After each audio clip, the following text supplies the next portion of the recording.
Iraq's existential crisis is not exclusively confined to its boundaries.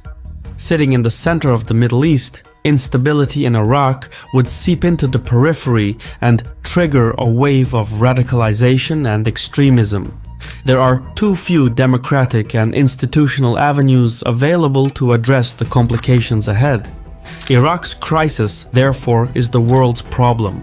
As drought hits the land and civilians feel marginalized, militancy is bound to surge.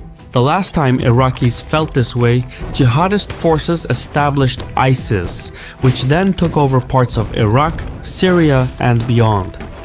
The group committed numerous atrocities, including mass executions, bombings, and enslavement, and sought to spread extremism worldwide through its propaganda and violent acts. ISIS was horrible, but its next iteration would be worse because the circumstances would be more desperate.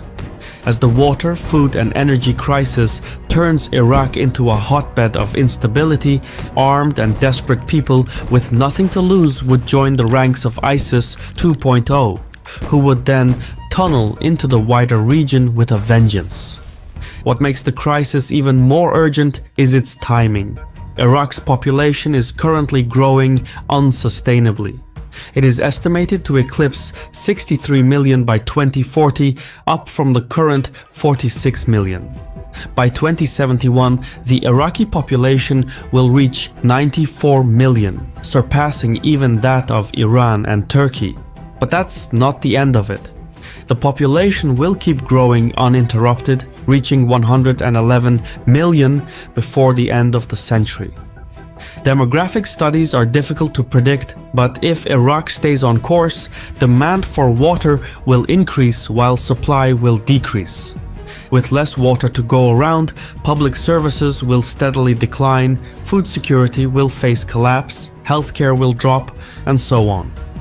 By 2040, Iraq will become a land without rivers. The mighty Tigris and Euphrates will die slowly.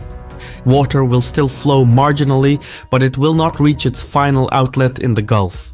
Every fiber of Iraqi society will be affected until the country becomes an inhospitable place to live.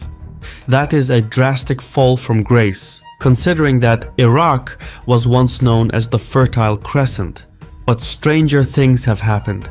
Countless historic cities, nations, and cultures have faded into obscurity. Even within Iraq itself, there are ancient scriptures that no one reads, languages no one speaks, and ruins that were once the capitals of powerful empires.